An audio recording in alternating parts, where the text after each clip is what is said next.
alongside chants of build the wall, or pastors praising God for sending Donald Trump to the country to make us great again. The White Man's Burden, a poem and an idea that white people needed to uplift the poor, inferior races, was considered a religious duty. Professional athletes taking a prayerful posture, kneeling, during the national anthem were and are attacked as ungrateful ignoramuses.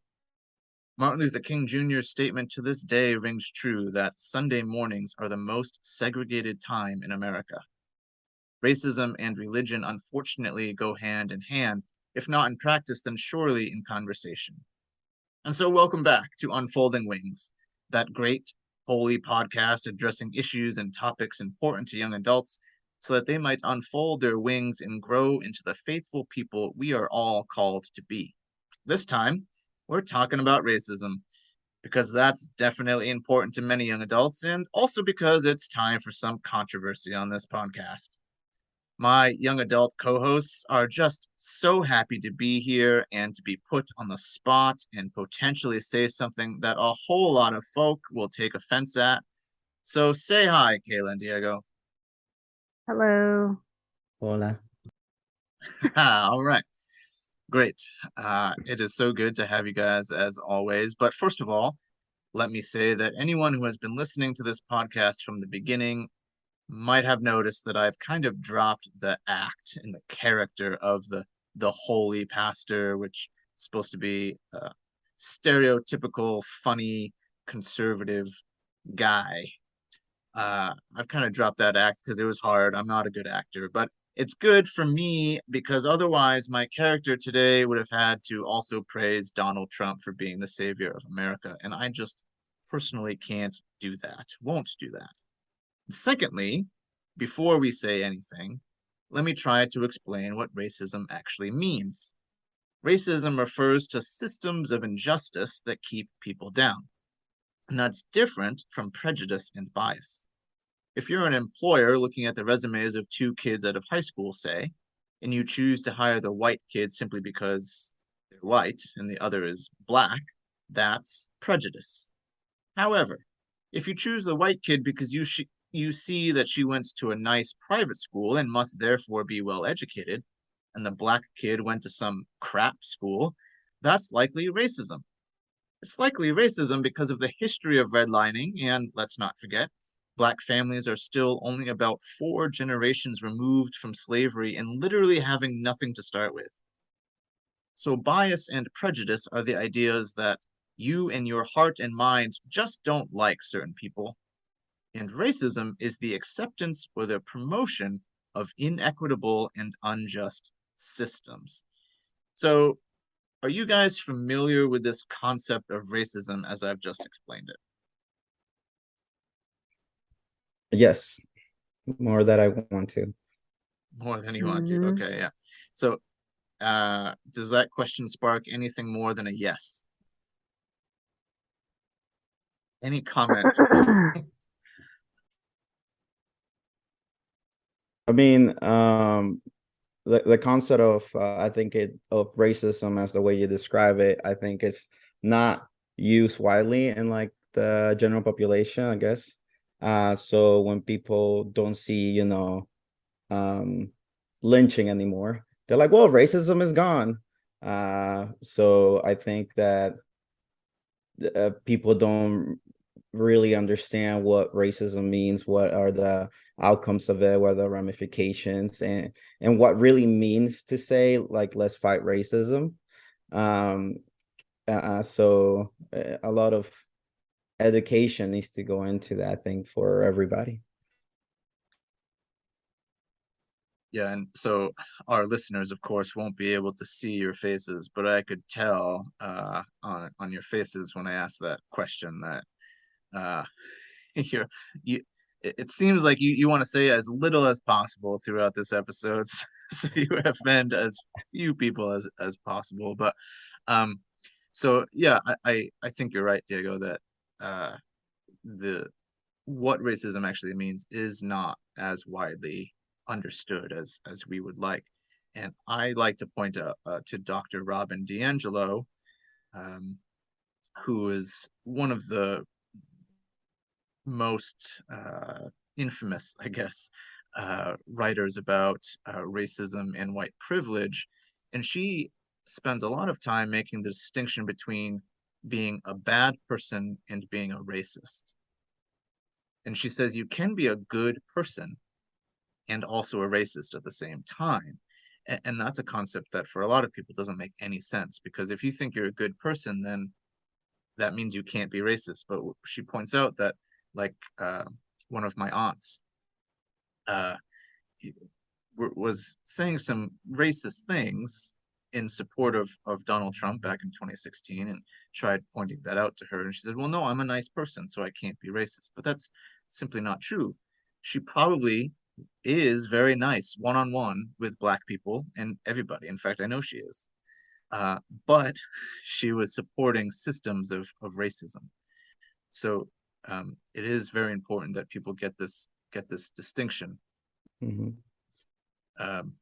I can keep on talking about a story I have from my days in Vermont, but do you want to stop me for a second, or should I just keep saying the stuff and putting myself on the spot? No, I mean, I mean, go ahead, Diego. no. Like, going back to like, like I feel like when you talk about racism, going back to comment, no offending anybody, I think that if I'm talking about racism or racist people, and you get offended, well, you might be racist. But the biggest thing with me when I talk about this is just trying to get away from like what a lot of people do in different type of mediums, especially towards like younger generation or liberals or minorities, which is like the strawman concept, which I will put a concept of what I consider to be older generation or people that happen to not look like me, and then put all these things that are easily to be able to could be called them racist, right? Like easily, like all these factors that can easily be like, well, you're from this generation, you're older, and you voted for Trump, you're racist, and there's nothing else. So it's kind of hard, I guess, like this type of conversation, having it without somebody that has ideas that we might see as racist, or that might have different ideas, and to come to a conclusion of racism or not.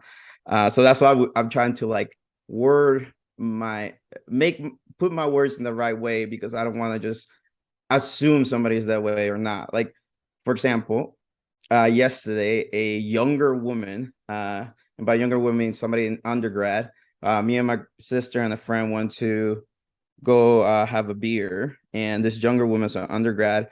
Right behind us, like, oh, I didn't know there's a brewery. Oh, I didn't know there would be so many Mexicans in here, and like a very bad tone. And this is a younger person that dressed like a Gen Zer, that, it wasn't like she was wearing like, what we would think or whatever, like a support Trump kind of thing. So I think that's like, like those type of thinkings, or what people might say, what people, things like that are everywhere. Yeah, it's a good point. And I had to again translate that you did not go out for beer, you went out for some soda pop. Mhm. Because this is Root beer. Sorry, oh, I got okay, caught okay, off there. gotcha. But yeah, good point. I mean, and I've mentioned Trump a number of times, and as you did as well just then, because I think most people can agree that he is racist as well as biased. However, among our listeners, there will be many Trump supporters, and we don't want to throw them all into the same basket. So it is very difficult, because as soon as we say something about the person Donald Trump, there are going to be a lot of people who might not be racist, who just instantly turn off. So yeah, this is a difficult conversation for sure. Mhm. Yeah, I mean, like, it's so hard because I wanna frame and phrase things correctly and not just like throw people under the bus and make assumptions. I obviously found it, just like a lot of us, really hard, especially after when Trump was running for election. It's hard, like, because you were saying, like, you can be a good person and be racist, and for my little brain to wrap my mind around that is impossible. It's really hard for me to think that way. Um, just because of the way that it affects people, like, and it hurts me to say this because I have family that is like that, right? Like, okay, yeah, that I have family that supported Trump and they also were like, we stand with Black Lives Matter, which is like crazy to me, but they exist, you know? So it's just like, and then you have like Latinos for Trump. Like, it's the craziest things are out there, and that's why it's just so hard because this is a really hard subject to talk about. This is a really hard subject to talk about because it's still so relevant, even if people don't think so. I mean, this is happening every day, and I feel like people get so caught up in other things that we lose focus in something that's really important to so many people. Yeah, and and that, well, I was going to say that's perhaps a case of people doing things that don't actually or aren't actually good for themselves, like Latinos for Trump, but that's debatable, I suppose. But certainly for a lot of people, this conversation was reignited as a conversation we needed to have because of Donald Trump. Hmm. Uh, and that's why I am mentioning him. And certainly it's why back in Vermont, where I was a pastor before coming here to Massachusetts, it was during the election cycle and shortly thereafter that I sometimes held workshops and information nights on racism. And members of my congregation, usually they either didn't show up or they asked, why is this our problem? We live in Vermont. And if you don't know, Vermont is the whitest state in the country. It's something like 3% of its residents are non-white. Yeah, I it's saw two crazy, right? people. Yeah, in my 7 years there, I saw two families who were black. Um, it's also the least religious state in the country, but I am sure that those two things are not related. So these church members, they would go on to say that if they had black neighbors who felt oppressed, they would talk about racism. But because they don't have black neighbors, why bother? It's Vermont. And so again, there's a distinction between prejudice and racism. Funnily enough, that church did have one of the two black people that I saw in my time in Vermont. And the congregation I never thought that they were at all biased or racist towards him. They were just as nice and friendly to him, not in a way that they were trying very hard not to be biased. They just included him, right? So they weren't prejudiced. But for me, the question was, did anyone ever consider why Vermont is as white as it is? It's not just because it's cold and black people don't like the cold. If that were the reason, then we would be prejudiced for thinking that. But it has a lot to do with how extremely expensive it is to move to and live in Vermont, among other things. The system in Vermont does not support people who might not have a whole lot of money. And I'm not saying that black people don't have money, but in general, uh, it is true they are less wealthy. So for the very reason that they thought they didn't need to talk about racism, they absolutely did need to because of the meaning of racism. The system that they lived in was making it very hard for their communities to become diverse. So let's talk about why it matters to you. Um, the first book study that we did as the young adult Bible study while I was the pastor here was Angie Thomas's The Hate You Give, which is a great novel. But why does it matter to you and other young adults that we talk about racism?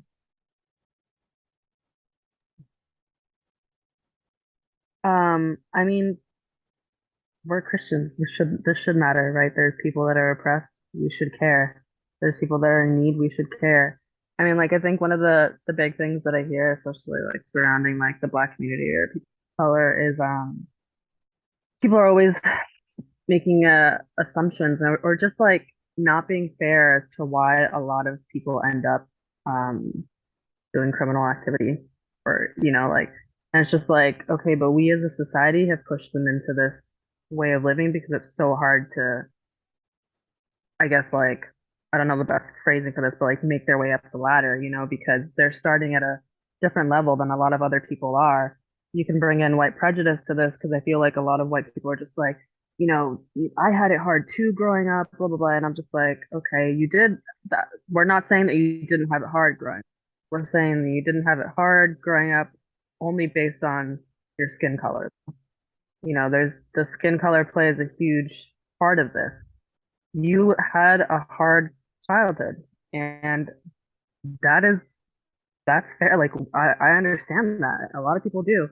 But it's just the thing that didn't affect it was the color of your skin. And I think that people just like want to wipe that away. And sometimes that's the same people that are just like, I don't see color. And that's also like, I really hate that phrase, right? Because it's like, but my color or anybody else's color, this is what makes us who we are too. Like I take pride in the color of my skin. I know a lot of other people do.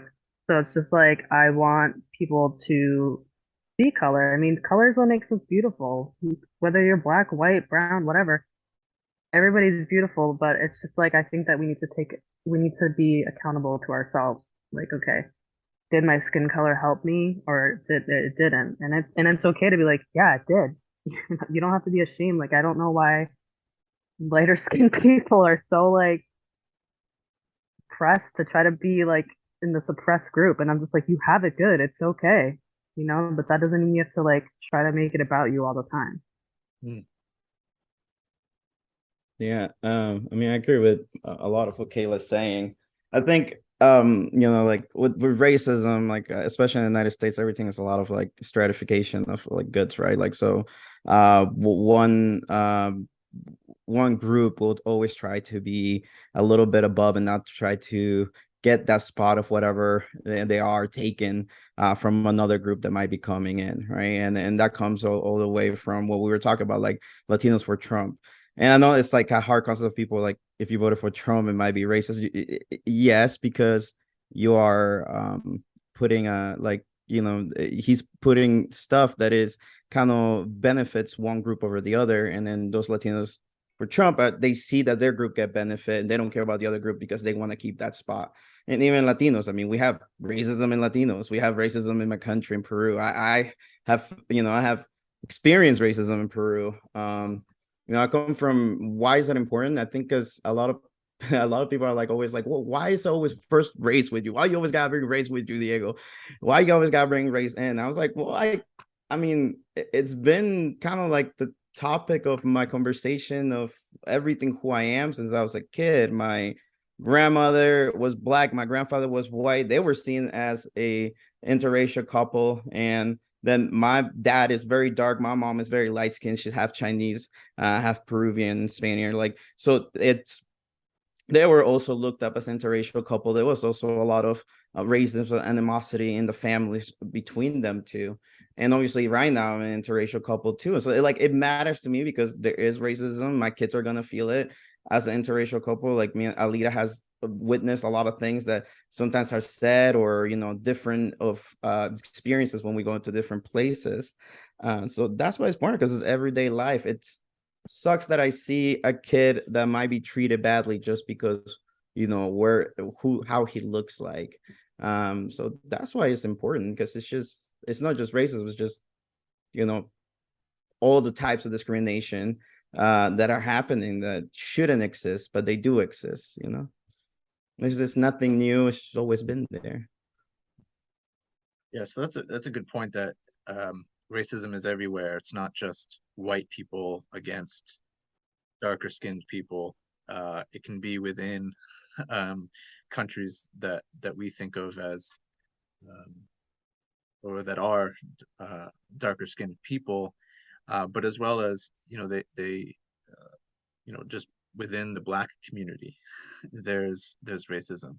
Yes. So Kayla just um, made a note to me of colorism, which is exactly what I was about to say.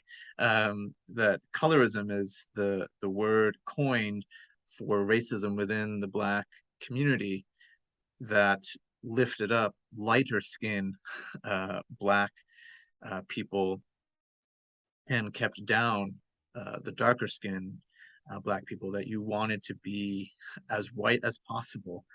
And I remember the Malcolm X's autobiography um, uh, one of the more poignant stories to me was how he and others would get rid of their afro through a very painful process, because they wanted to look as white as possible. Um, so yeah, it's not just white, black, but as Kayla said, it's part of who we are. Like we can't help it, what color we are. We can't help what culture or country we're born into any more than we can help um, what color we are. So we want to make sure that people aren't oppressed or treated differently simply for something that they can't control. Um, and so I'm circled back to something Kayla said of, we should care because people are oppressed. And I think one question that people will have, well, is are they? Um, in general, I think people would be able to very easily accept that there are some people who are born into really difficult circumstances, but like LeBron James or Colin Kaepernick, um, are they oppressed? I mean, can we really say that um, just with the sweep of that brush that that a whole people is oppressed? Can we say that? So the whole Colin Kaepernick thing, the thing I want to bring up first with that is if it had been a white man to do that, I think that it would have been a different story.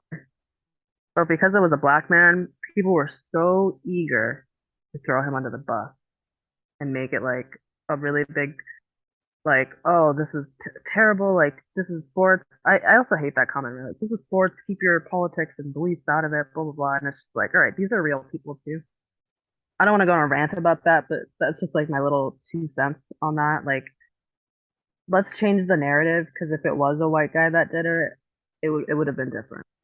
Maybe it wouldn't have been so different, but it definitely would have been. The tones and the people and the way that people spoke about him, I think it would have been different. So I mean, wealth, that's a different story, right? Because you can still be black and oppressed and wealthy, but do they have privilege? Sure, because they're wealthy. What was the other thing that I wanted to say? Diego, if you wanted to throw something in right now while I'm trying to remember what I was going to say like 2 minutes ago. I Yeah, just didn't yeah, want to stop Pastor John's little yeah. monologue. No, no, no, no, no. Yeah, it's crazy because people always bring things like people that are famous, right? Like, well, what about Colin Kaepernick? What about not just like, well, what about this other Hispanic person? What about Oprah? I was the only one Oprah. There's only one, Colin Kaepernick.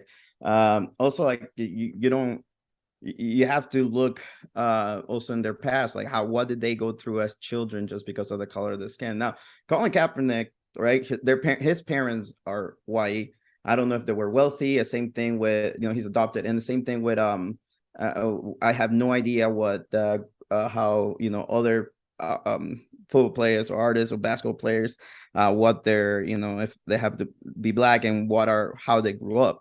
But no matter, even if you have parents that don't look like you're still gonna go through things that only a black person, only a Hispanic person, only an Asian person are gonna go through. Just like women are gonna go through only things that women are going through. Like they're gonna be mansplained. They're gonna be they could get sexually harassed. Obviously, men can, but obviously percentage wise, it's a lot more happen women. So we can't take that away. That even if they're rich now, whatever happened in their youth, whatever happened as children, whatever happens when people don't recognize them, you know. And like Kayla said, how everybody treated Colin Kaepernick because maybe of his color of his skin. But yeah, I think that one of the biggest things with racism people don't understand is that if you look at health wise, like like minorities have like a tremendous disparity when it comes not just to how to get access to healthcare, but also why are this minorities having more disease or what having more of this mental health problems, and that's all due to these things called ACE, which is kind of like what happens when you're a kid. So all these things that happen when you're a kid, all these things that might happen because of where you live might be it does kind of make you more unhealthy as you get older. You have more risks of being unhealthy as you get older. And this is also this thing about PTSD becoming as a chronic PTSD of not just one, event, but multiple small events in your life, creating this kind of problem in your brain, with, creating this type of trauma in your brain. So when people try to, like, not, hear, like, I hear a lot of, like, we shouldn't teach about, like, what's that called, Critical race theory. critical race theory, and we shouldn't do this. And I'm like, why not learn about things? And people think that younger folks are getting indoctrinized. I can't pronounce, sorry, my dyslexia is kicking in. And I'm like, were you, like, really dumb when you were a child? Is that why you think that kids can't think for themselves? Were you, like, a really dumb person as a kid? Because I remember as a kid, I could make my own choices, but it is happening. In Westboro just now, there's, a group of white men that have a very anti-Semitic website that people have found, and they're really trying to stop any books that are LGBTQ plus, any books that are black, black history books, or any kind of racial and any kind of history. And it's so,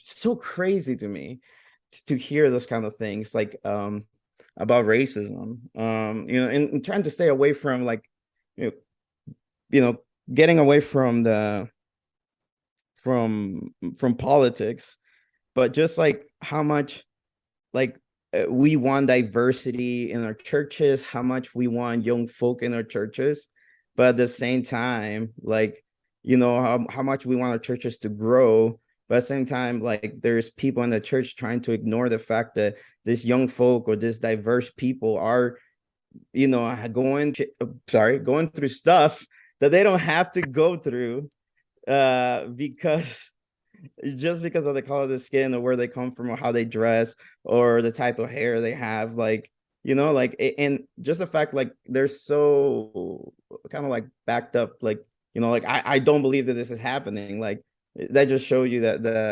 like, how much they don't believe other people, don't believe minorities. You just reminded me what I wanted to say, and then I just lost it again. But you were saying something about like how the people don't believe. Okay, so that's the other thing I wanted to say. I think the thing that also surrounding racism when it comes to like especially like ignorance, right? Because people are ignorant and they don't know what's going on. They don't believe it's a big deal. So when it's brought to their attention, it's uncomfortable or they're just like, I don't want to talk about that, like I'm good, it's not affecting me, right? Because the second it starts affecting people, that's when people start to care. And I think that that's where we fall short, especially like within the Christian community. Like, why do you have to be personally affected by it in order for you to care? And this covers like a whole scope of things, not just racism, but obviously our racism right now. So it's just like that's the thing that like really gets under my skin, especially within the church, is like people don't care unless it directly affects. And I Mhm. think that we need to be better about that. Yeah, that is so true. So Mhm. selfish. People so selfish. Yeah. I apologize, My Pastor John. my no, it's all good. My editing software is really terrible. I have to go through the whole thing I, in I order can to in order to take out one little word. If you So, send me the MP3, I can do it. If you okay, send me whatever you send me, I have I can edit that word. that'll be good. So then we'll edit out the word, and then everyone hearing this conversation will be like, "What? Why do What they have to edit happened? anything?" What did Um, so you guys brought up a lot of great stuff there. I just want to throw out some things. So a couple of books.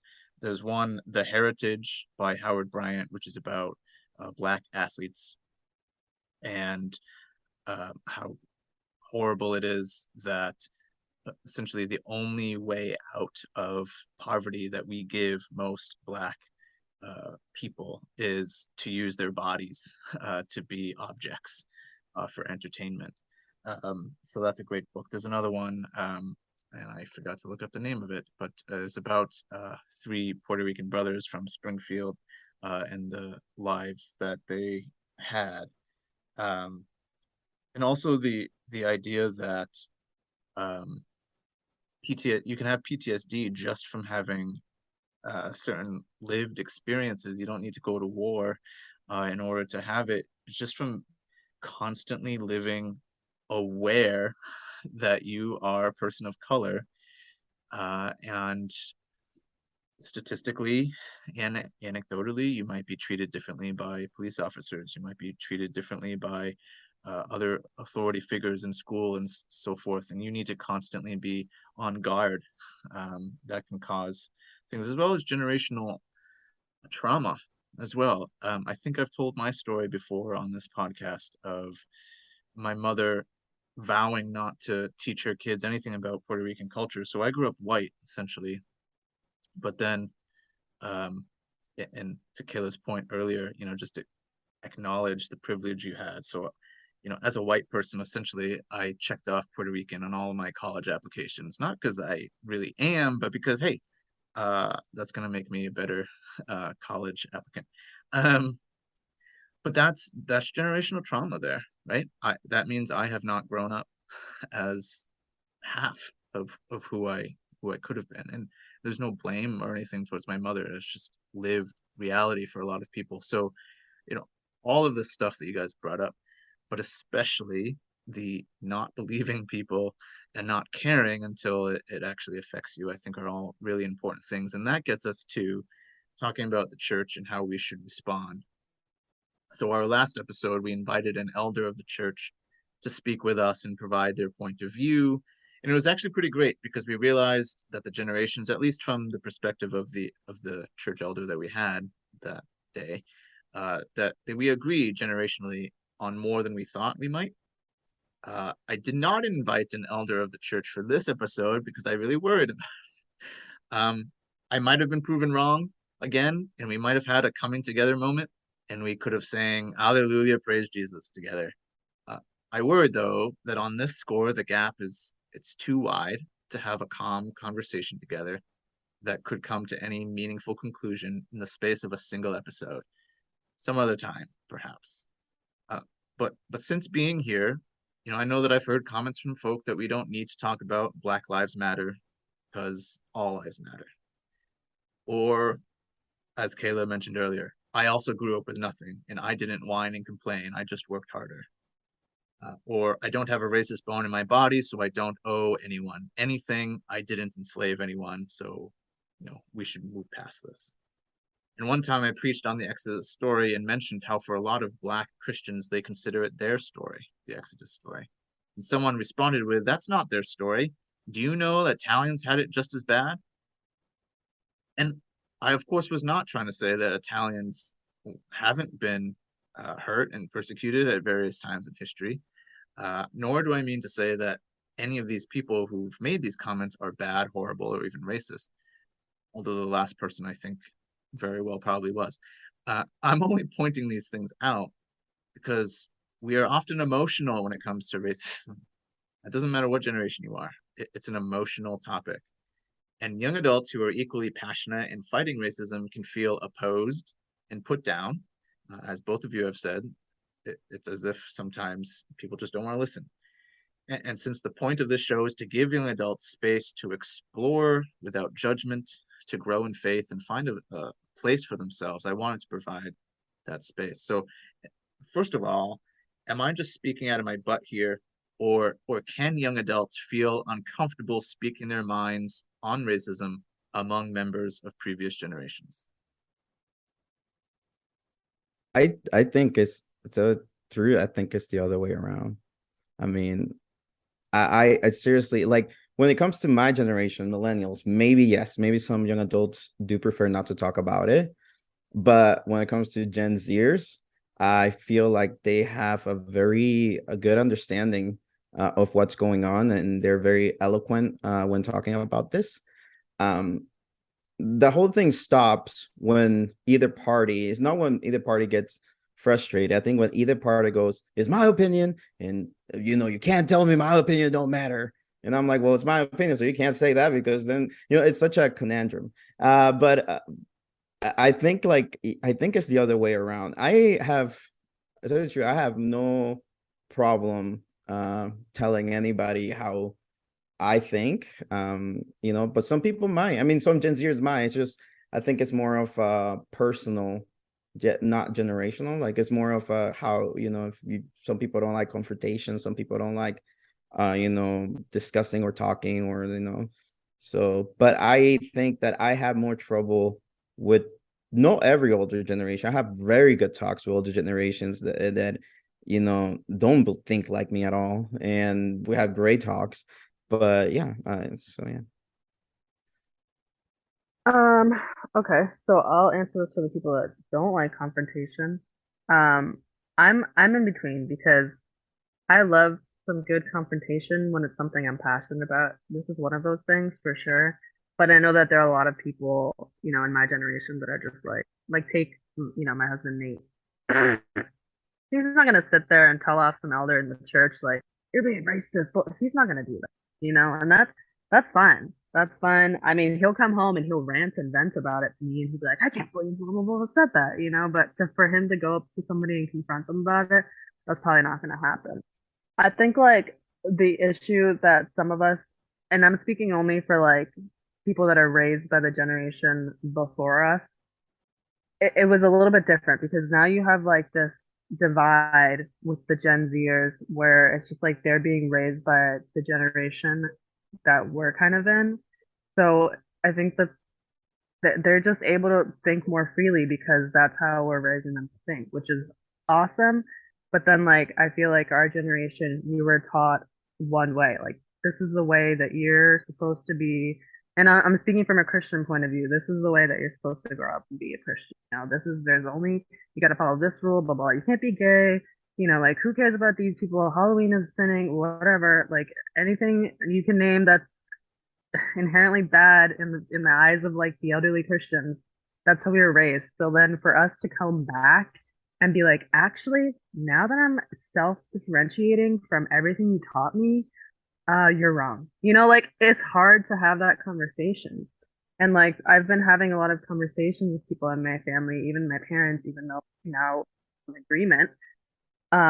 It's hard to have those conversations, because you got to go back and be like, I want to have a loving conversation, but can we actually have one?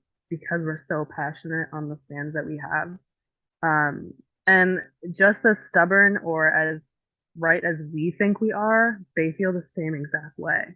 And it's like, it's so hard to find the right words to be like, I just want you to like open your mind and just like really process what I'm trying to because the first thing that I feel like I hear, which you just said again, was they always are like, oh, but I had it bad growing up, or oh, like what you said about the Italians, but the Italians had it bad growing up too. And it's just like, just if we could take a break from thinking that way, right? Because that's not what we're talking about. I'm telling you about an experience that somebody went through, whether it's mine or somebody else's. They're talking about their own experience. Why do you have to automatically make it about yourself?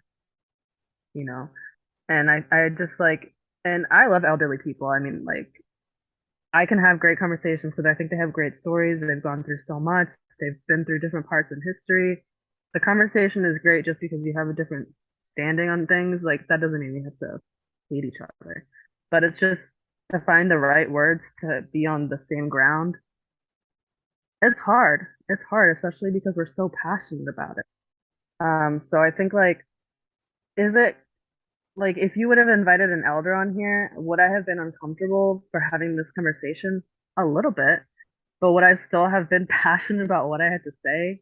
Yeah, because I want them to know, like, if these people, if they're listening to this right now, I'm hoping that they're coming into this with an open mind. I'm not here to sit and attack people. I just want us to just rethink and reevaluate. Am I thinking the right way? Am I saying the right things? Am I being hurtful in what I'm saying? So. So both of you have um, mentioned how hard how the difficulty in having the conversation can go both ways. So that perhaps it's difficult for us, although Diego said no. um, but but personalities being what they are might equally be difficult for someone in an older generation, and I can understand, especially if um, they see themselves in any of what we're talking about. They might feel attacked and targeted and might not want to speak up because then doing so might label them as racist. So that makes sense. And I think for me, and just looking at the time, there are a couple of other questions I wanted to ask us, but we might not really get to, although we've kind of covered them. But for me, I think one of the major things we've kind of said without necessarily saying it is just the need to listen to one another, generation to generation. Mostly we've said to listen to minorities who have these experiences and want to teach us about what racism looks like in lived reality, but also to listen to older generations as well, the difficulties that they have in addressing the issue. That's important as well. And as a pastor, I think that's just really important for us generally, whether it's racism or anything else. That I don't care if you disagree with me, but sit with me in the space where we can talk to one another and have a conversation, so that we can both be passionate and not hate one another at the end of it. Um, because it does feel sometimes, even for me, that when I'm preaching, that people aren't listening to the word of God that I might be sharing.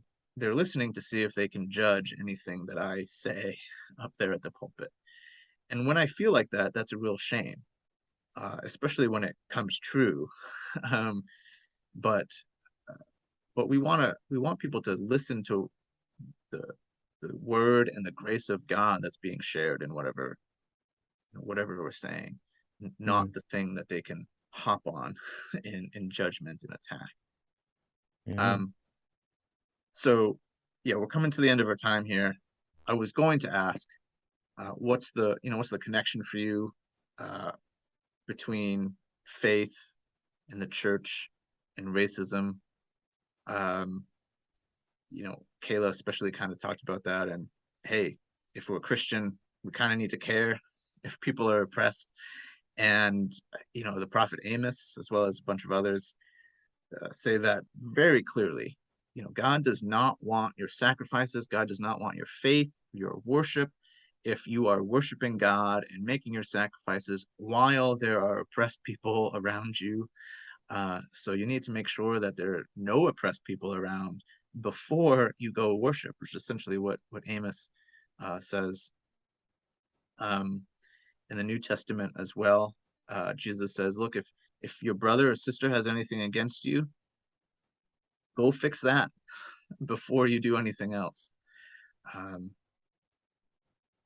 uh, so what was the next question I was going to ask? The next question I was going to ask was, any final things that you want our elders to hear from you and your generation about race and racism in our country? And I think we talked about, like, don't say I had it hard too, because it's not about you, it's about the thing that people are trying to share, and to see color, right?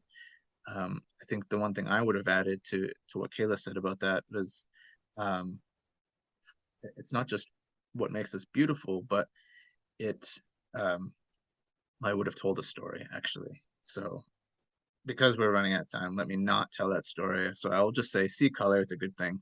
Go backwards in the episode to hear the conversation about that. Um, I was also going to ask, what do you think the church's responsibility is to combating racism? Um, so with those three questions in mind, in 60 seconds or less, do you have any final thoughts that you want to share before we end this episode? You want me to go first, Kayla? All right. So first of all, like I say, don't be selfish. It's not about you. But second of all, it's okay that you were not right once. I wasn't right once. I wasn't born with all this knowledge or try to, maybe I had some racist tendencies, some racist things that I say as a teenager. I've been learning and I still learn till now. So it's okay. Like we all start in one place. It's okay to open your mind. It's okay to be wrong.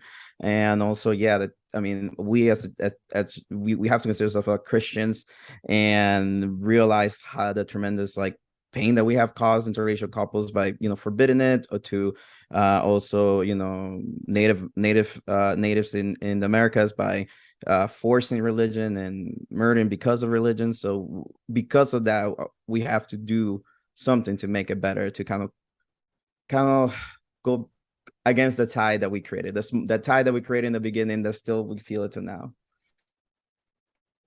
I'm pretty sure that was 60 seconds or less. So great job. Very impressive. I couldn't have done Woo. that. I'll start the clock on you, Kayla. Oh my God. Okay. Okay, so one thing that's always stuck with me when it comes to issues in the church, is that from non-Christians is they love to say there's no hate like Christian love.